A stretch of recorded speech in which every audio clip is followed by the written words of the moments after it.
세상에서 가장 먼 거리는 어디일까요? 세상에서 가장 먼 거리는 사람의 머리에서 가슴까지입니다. 그래서 어느 시인은 머리에서 가슴까지 제목의 시를 지었습니다. 세상에서 가장 먼 거리는 사람의 머리와 가슴까지의 30cm밖에 안 되는 거리입니다. 머리에서 가슴으로 이동하는데 평생이 걸리는 사람도 있습니다. 어느 교수는 자신의 저서에서 동일한 내용을 이렇게 표현합니다.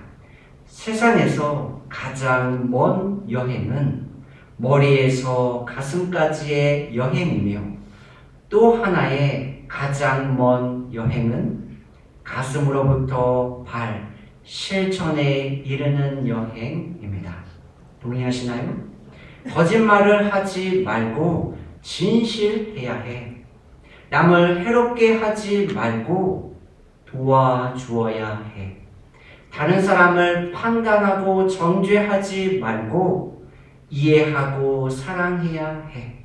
이것을 모르는 사람이 이 자리에 있을까요? 그럼에도 불구하고 사람들은 거짓을 말하고 남에게 피해를 주며 다른 사람을 평가하고 비판합니다. 그 이유가 무엇일까요? 그 이유 중에 하나는 아는 것과 행하는 것의 차이를 잊은 채 자신은 이미 알고 있다고 착각하고 있기 때문입니다. 우리의 신앙의 연수가 쌓여 갈수록 하나님의 말씀에 대한 지식도 많아집니다.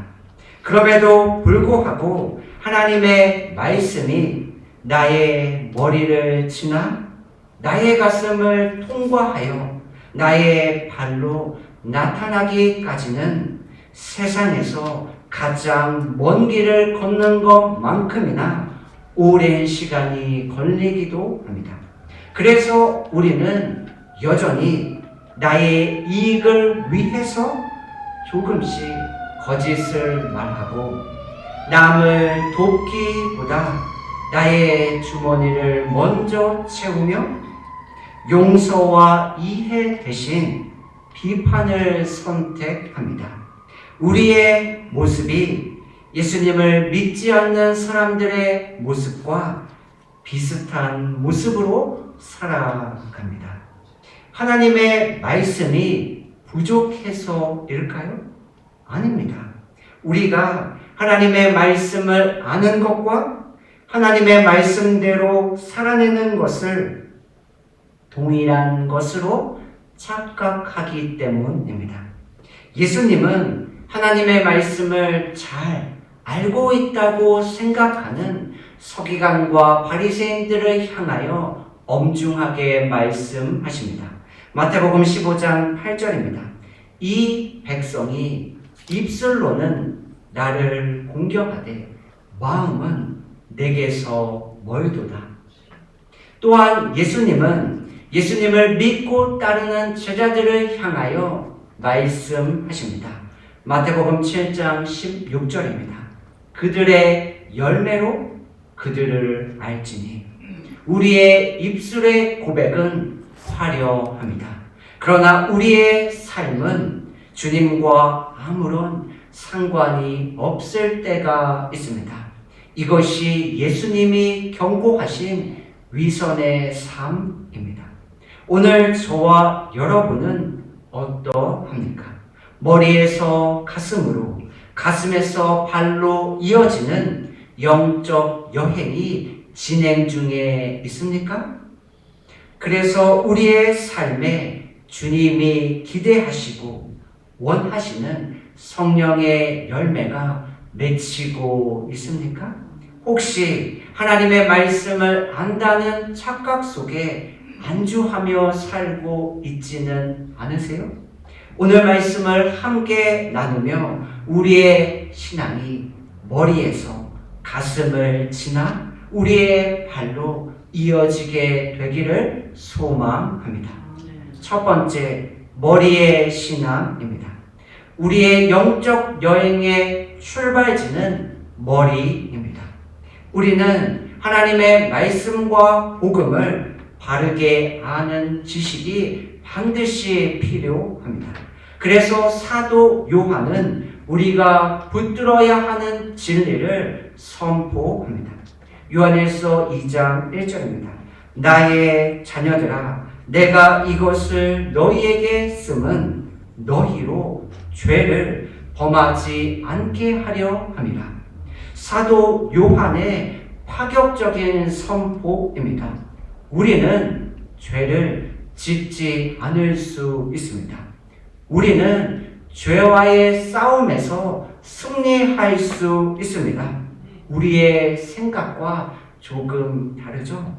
우리는 죄를 지을 수도 있다고 생각합니다. 그래서 우리는 오늘 본문의 1절 후반부와 2절 말씀에 조금 더 익숙합니다. 소화를 돕는 약이 있습니다. 소화제는 소화가 안 되거나 음식을 많이 먹었을 때 사용하는 약입니다. 그런데 소화제가 있다고 항상 과식하며 소화하기 힘든 음식을 일부러 즐겨 먹는 사람은 없습니다. 하나님께서 우리에게 예수 그리스도를 통한 사죄의 은총을 약속해 주셨습니다.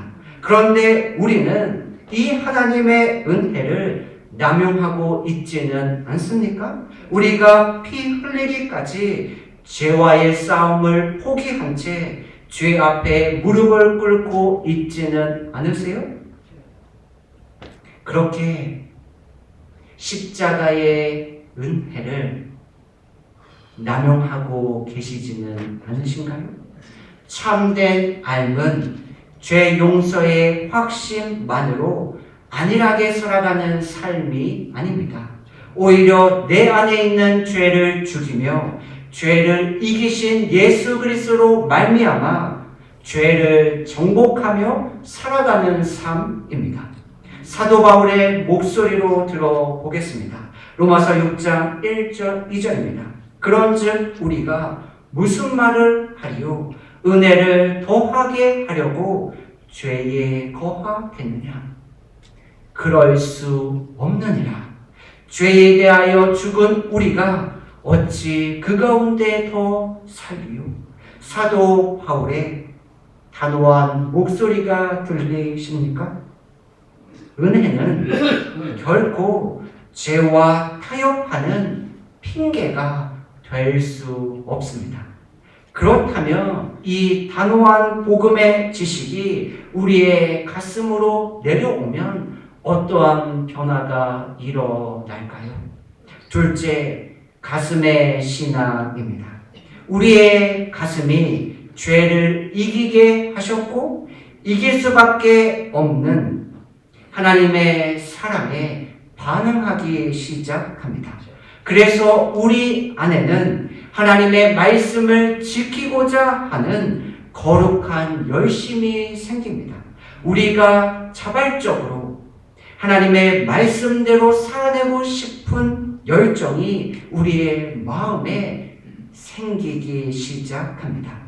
왜냐하면 하나님의 말씀을 지킴으로 하나님을 향한 나의 사랑을 증명하고 싶기 때문입니다.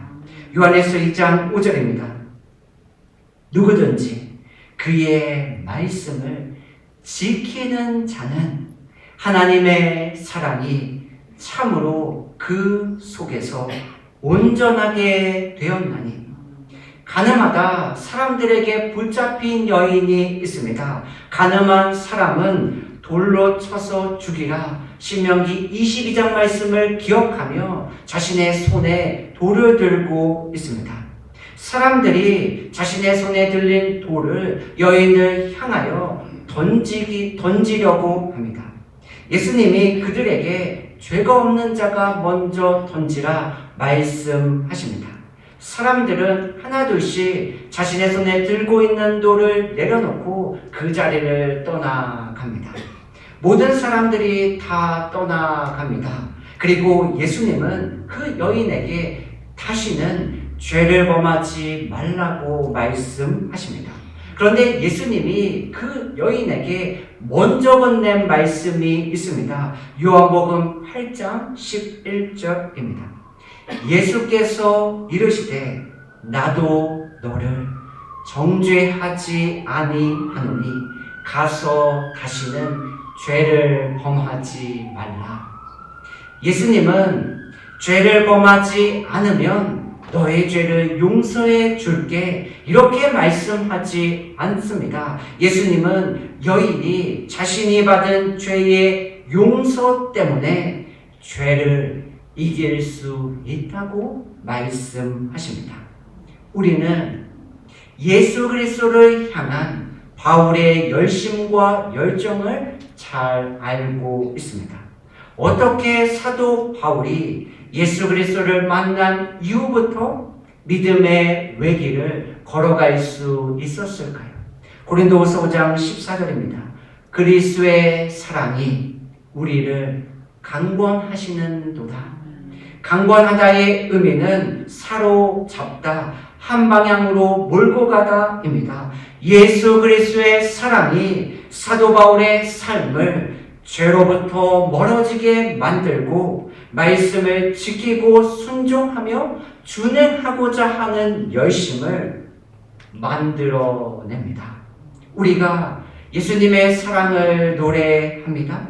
우리가 예수님의 사랑에 감사합니다. 그러나 우리가 하나님의 말씀과 관계없는 삶을 살아간다면 나의 모든 고백은 가식일 수도 있습니다.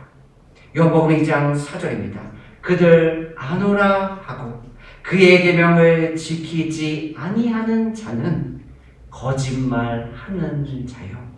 사랑하는 남녀가 있습니다. 서로의 사랑을 주고받습니다. 그러나 상대방의 마음을 불편하게만 하는 행동을 반복합니다.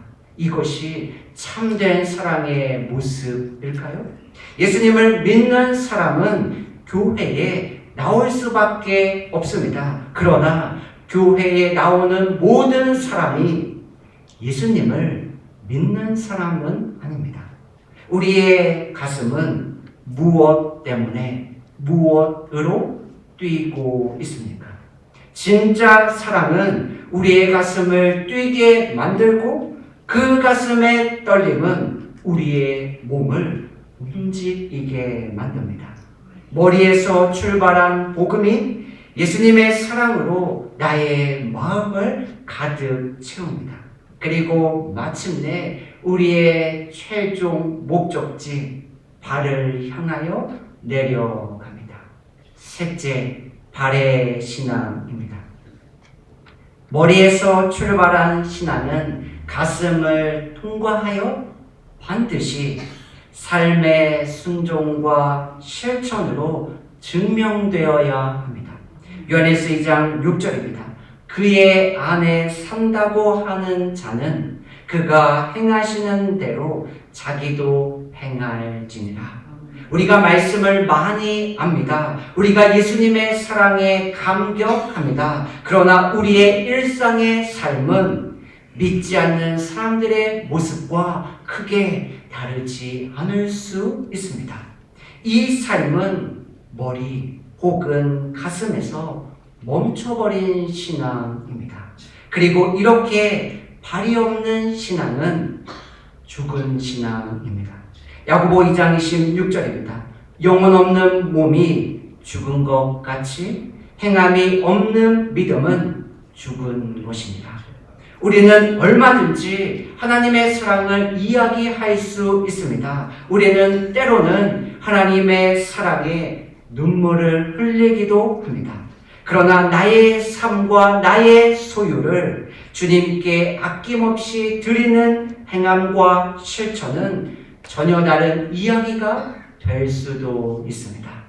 1년치 연봉에 해당하는 300데나리온은 고사하고 그것의 10분의 1, 30데나리온, 아니 그것보다 더 적은 100분의 1, 3데나리온조차 주님께 내어드리지 못하는 모습이 우리의 솔직한 모습입니다. 바로 이런 우리들 앞에 머리를 지나 가슴을 통과하여 발에 신앙을 보여준 한 여인이 있습니다. 예수님께 자신의 전부 향유 옥합을 드린 여인입니다.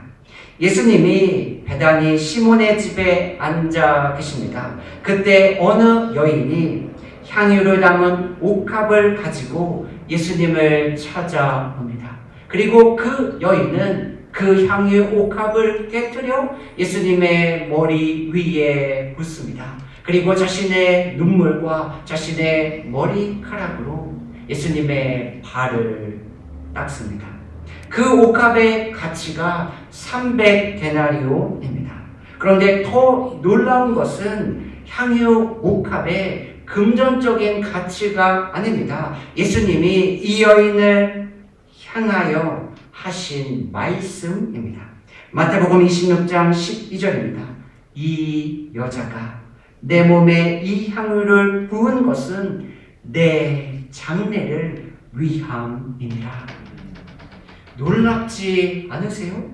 이 여인은 처음부터 치밀하게 계산하고 계획하며 예수님의 장례를 준비하지 않았습니다. 그녀는 예수님을 향한 자신의 사랑을 삶으로, 헌신으로, 섬김으로 보여주었을 뿐입니다. 그러나 자신의 헌신은 예수님의 죽으심을 준비하는 놀라운 사건이 되었습니다. 이것이 예수님의 말씀대로 살아내는 사람만이 경험하고 맛볼 수 있는 낭만입니다.